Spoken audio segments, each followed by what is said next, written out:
बिस्मिल्लाहिर्रहमानिर्रहीम। नाज़रीन अस्सलाम वालेकुम। मैं हूं आपका मेज़बान हाफिज़ खुरम शहज़ाद और आप देख रहे हैं एन न्यूज़। नाज़रीन मेरे साथ अमानत मौजूद है जिनके सर पर चोट लगी और अपना ज़हनी तवाज़न खो बैठे। हुआ कुछ यूँ नाज़रीन, एक फ़ैक्ट्री में ये काम करते थे जिसमें जूस के ड्रम को लिफ्ट के ज़रिए ऊपर वाली मंजिल पे एक गोदाम था जहाँ पर उनको शिफ्ट किया जाता था। जो इमानत है वो लिफ्ट के पास खड़ा था, वहाँ से ड्रम ऊपर आते थे, ये रिसीव करता था। तो ऐसे ही इसका बैलेंस आउट हुआ, ये लिफ्ट से नीचे जा गिरा और इसके सर पर चोट आई। फैक्ट्री वालों ने इसका इलाज करवाकर इसको बेयारो मददगार छोड़ दिया। जब ये बिल्कुल ठीक हुआ तो दोबारा फैक्ट्री में आया तो उन्होंने काम देने से इसको इनकार कर दिया। अमानत के 6 बच्चे हैं, घर का जो गुज़र बसर है वो बहुत मुश्किल से हो रहा है। इनकी जो मिसिज़ है वो एक घर में काम करती है जिसकी वजह से थोड़ा बहुत गुजारा इनका चल रहा है। आइए अमानत से जानते हैं कि इनके घर के हालात क्या हैं और इस वाक़े को कितना अरसा गुजर चुका है और फैक्ट्री वालों ने दोबारा इनको काम पर क्यों नहीं रखा। अमानत, बहुत शुक्रिया आपका। मुझे ये बताइएगा कितना अरसा हो गया ये आपके चोट जो लगी थी? सर ये तकरीबन साल हो गया जी, तो चोट लगेगी। उस दिन वाक़या क्या हुआ था? आपका पाँव स्लिप हुआ था, किसी ने धक्का दिया था, किस तरह गिरे थे? नहीं जी, पाँव स्लिप हुआ था बस। हाँ जी, किसी ने धक्का नहीं दिया, मैं बस पाँव स्लिप हुआ बस, मैं ऐसे गिर गया नीचे। कितनी ऊंचाई से आप नीचे गिरे? ये दूसरी मंजिल से नीचे गिरा हूँ जी। हाँ जी, दूसरी मंजिल थी। उसके बाद आप बेहोश हो गए? कोई होश नहीं थी आप? हाँ जी, उसके बाद बेहोश हो गया जी, फिर कोई होश नहीं मुझे। फिर वो कहते हैं कि एम्बुलेंस के में डाल के वो घर ले गए, उधर से उन्होंने साथ लिया बेगम को और वो चले गए हॉस्पिटल चले गए? हाँ जी, हॉस्पिटल चले गए, उधर फिर इलाज करवाया उन्होंने। फैक्ट्री वालों ने सारा इलाज करवाया आप? हाँ जी, फैक्ट्री वालों ने सारा इलाज करवाया जी। कितना अरसा आप हॉस्पिटल में रहे? ये तकरीबन महीना रहे हैं जी उधर। हाँ जी।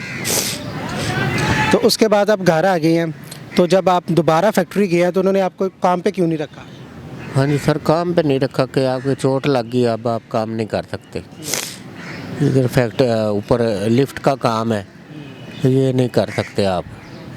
कितने अरसे से आप उस फैक्ट्री में काम कर रहे थे? सर तकरीबन 10 साल किया मैंने। हाँ जी। अच्छा, 10 साल आपने काम किया, फिर तो आपको काफ़ी एक्सपीरियंस होगा, आप उनके मेन वर्करों में से एक होंगे, तो फिर तो उन्हें दोबारा जॉब पर रखना चाहिए था। हाँ जी। आपने उनसे कहा नहीं मेरे छोटे छोटे बच्चे हैं, घर का गुजर बसर कैसे होगा, मुझे नौकरी की ज़रूरत है? कोई वैसे भी माली इमदाद उन्होंने की या नहीं? नहीं, तो उन्हें कुछ नहीं किया जी।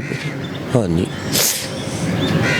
फिर मैं आ गया जी। फिर इस बात को कितना अरसा गुजर चुका है? सर हो गया कोई 2 साल हो गए हैं जी। हाँ जी। 2 साल हो गया।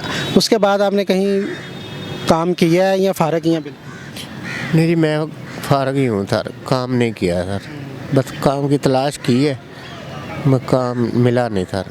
हाँ जी, बस फारग ही हूँ। अच्छा, जो आपके बहन भाई हैं उन्होंने कोई आपकी मदद वगैरह की? हाँ जी, वो थोड़ी बहुत ही करते रहते हैं बहन भाई। हाँ जी।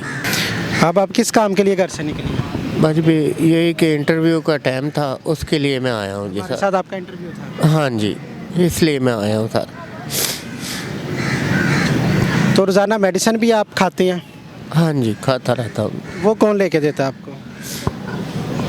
वो घर वाले हैं, बेगम ही है मेरी सर। हाँ जी, वो ही ले देती है। तो कोई काम वगैरह आपने ढूंढा है, करना चाहते हैं काम? सर मैं कोई चौकीदारा कर लूँगा सर। हाँ जी, वो अभी मिल नहीं रहा सर। पता किया आपने कहीं? हाँ जी, पता किया है जी, काफ़ी जगह पे पता किया है लेकिन मिल नहीं रहा था जी। हाँ जी। ये हाथ में आपने चावल वगैरह पकड़े हैं, ये लेकर आ रहे हैं? हाँ जी, ये वो एक मोटरसाइकिल वाला था, उसने दिए नहीं कि ये खा लो। मैंने कहा चलो ठीक है, उससे ले लिए मैंने। सन बांट रहा था, उसने आपको दिए, आपने ले लिए? हाँ जी। अपने बच्चों को पढ़ाना चाहती हैं, क्या करना चाहती हैं भाई? हाँ जी, पढ़ाना चाहता हूँ जी। हाँ जी। भाई कितने आपके?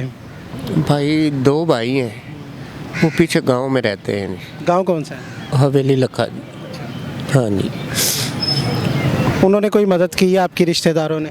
नहीं सर, वो भी अपने बच्चेदार हैं, वो भी अपने घर ही रहते हैं बस। हाँ जी। मैंने कहा अभी आपको कोई चौकीदार की नौकरी दे दे तो वो आप कर लेंगे? हाँ जी, वो कर लूँगा जी, नौकरी को दे दे तो वो कर लूँगा जी।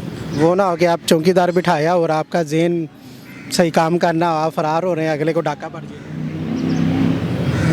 नहीं नहीं, काम कर लूँगा जी। हाँ जी। जी हमारे साथ अमानत मौजूद थे, इनकी आपने गुफ्तगू सुनी, कोई इन्हें चौकीदार की अगर नौकरी दे तो वो कर सकती हैं। वैसे इनका कह रहे हैं कि जी जो ज़हनी तवाज़न है वो काफ़ी हद तक ठीक हो चुका है, वो काम कर रहे हैं। उन्होंने सिर्फ इलाज करवाया और इनको दोबारा काम पे नहीं रखा। 2 साल से ये फारिग है। इनकी मिसिज़ घर में काम करती है, जिसकी वजह से इनका गुज़र बसर हो रहा है। आज कल का जो महंगाई का दौर है, जिसमें मिडिल क्लास तबका भी पिस के रह गया, उसका गुजारा करना भी बहुत मुश्किल है। और एक जो बेरोज़गार आदमी है उसका गुजारा किस तरह होता होगा, इससे बाखूबी आप अंदाज़ा लगा सकते हैं। अमानत की आप मदद करना चाहें तो इनके साथ रब्ता कर सकते हैं। अमानत साहब, आपसे रब्ता करना चाहें तो कहाँ पे लोग मिले आप? सर ये खाड़क स्टॉप है, बाबर शादी हॉल के साथ ही है, गली में आगे सामने मस्जिद है और ऊपर वो बिल्डिंग है, उसके ऊपर ही पोर्शन बने हुए हैं, उधर ही रहते हैं। सबको पता है अमानत इधर रहते हैं? हाँ जी। जी, सब जो इन्होंने एड्रेस बताया वहाँ पर सबको पता है। मस्जिद के पास जाके आप पूछ लीजिएगा कि अमानत से मिलना है, जिसके सर पर चोट लगी थी, आपको इनके घर तक लोग आपको पहुँचा देंगे। तो इनकी मदद करनी चाहिए ताकि इनके जो बच्चों का मुस्तकबिल है वो संवर सके। इसी के साथ अपने मेज़बान हाफिज़ खुर्रम शहज़ाद को दीजिए इजाज़त। अल्लाह ने के बाद।